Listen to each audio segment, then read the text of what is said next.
Hello everyone, Fanta here, you're watching FANTAVISION, and unfortunately I again have to be the bearer of bad news because Sony just doesn't know how to make good decisions recently. I guess for a while now that we're finding out, but these systems that they're making, they have planned obsolescence in them.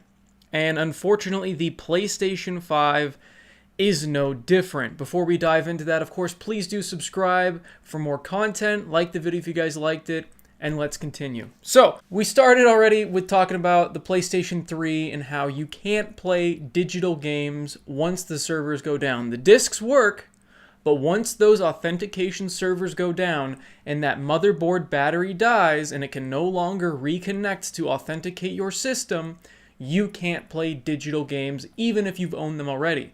The discs still work for the most part, but updates have already started to go away on the servers. They might be coming back.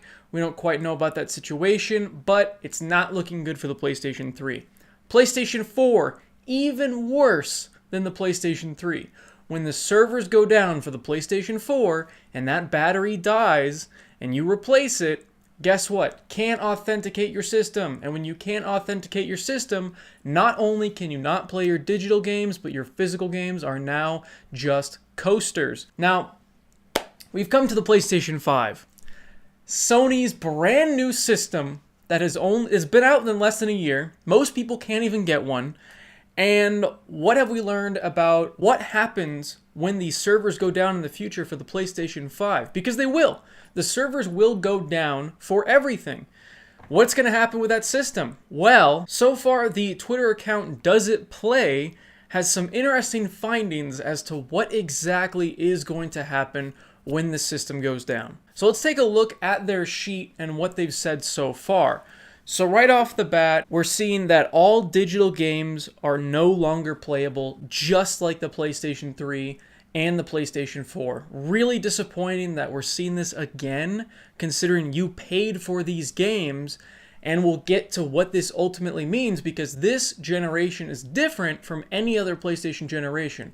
I'll get to that in a moment. However, unlike the PlayStation 4, the PlayStation 4 discs do seem to be working on the PlayStation 5, even without the authentication from the servers. So when you take that battery out and you don't let it connect to the internet, we're seeing that the PlayStation 4 discs do work. And that's pretty cool. However, Resident Evil 2 did have some issues. It would intermittently display an error message stating something went wrong. That means because that one game, because we don't know how many games they've tested, they have not really said information of how many PlayStation 4 discs they put through the system, that means there could be plenty of other games out there that will not work once the servers go down and it can no longer authenticate. And the fact that, like I said, that one game, that's a bad omen for what we're going to see for the rest of the discs as more people start testing and we start figuring what's going on. Now,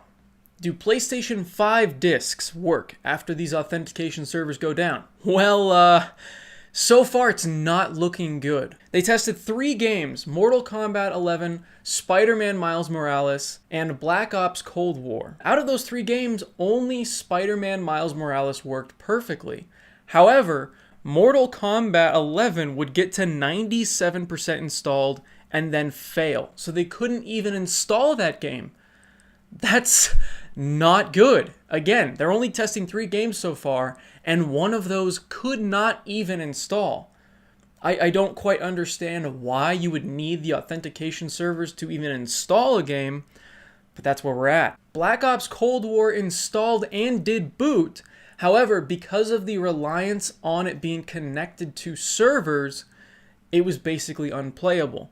So 1 out of 3 games worked. 1 wouldn't even install, and the other was completely unplayable. Now, Black Ops Cold War, I'm not entirely surprised that the game didn't work too well without connection to servers, though I'm a little bit surprised that they couldn't even play the campaign from what it sounds like. The fact that they're calling the game unplayable makes me think that they tried the campaign and it failed, which is weird considering that Call of Duty World War II, when that launched, the servers were just a mess, but you could play the campaign just fine. So the fact that this game could not do anything That's a bit of a shocker. So these findings are incredibly worrying that does it play as found, because it means that game preservation is even more at risk in the future. It means that it's going to be incredibly difficult, and we ourselves as gamers are going to have to archive these games on our own, have them on our own servers, and make them readily available for everybody in the future for when you can no longer just access these games whenever you want like you can right now. And I know a lot of people don't really find game preservation an important thing, but I don't quite understand that mindset. I really don't. Why would you say that it's okay to lose a classic movie? Or, I mean, even a classic video game? I mean, these are forms of media and art that are meant to be appreciated forever, and it would be great to show off future generations the different pieces of art and media that we found enjoyment in. I mean, what's wrong with sharing enjoyment, you know? I don't quite understand these people that are against game preservation. It's so strange to me. Now, again, why is this generation different? Why is this even worse for this generation as opposed to the past? Well, you could say the PlayStation 4 has it the worst off because it can't even play discs.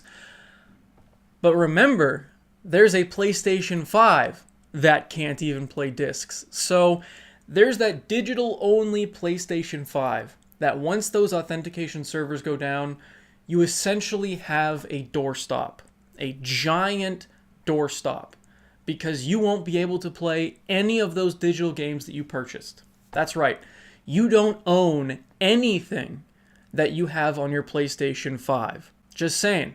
If you're buying digital games for your digital-only PlayStation 5, in the future, that thing is going to be nothing. At least the disc version, I mean, at least it's just an enhanced PlayStation 4 when the authentication servers go down.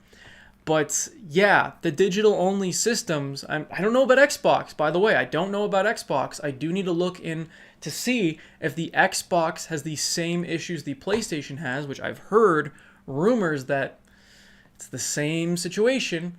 But yeah, with these digital-only systems, you don't own anything you're buying. Yes, it's incredibly convenient and easy to just buy digitally and not have to get up and put a disc in, but you don't own anything. They are licenses that you are getting the permissions to use while they're available. That's it. You don't own these digital games, and that's why I've always been pro physical games and against digital. Or at least when it comes to console, because PC, you really don't have a choice. Now, I keep talking about the future of game preservation. What in the world can we do to solve these issues? Because there's going to be a lot of people in the comments wondering, can we just replace the battery? No. Like I said, when those authentication servers go down, which they will in the future, you can't just replace the battery.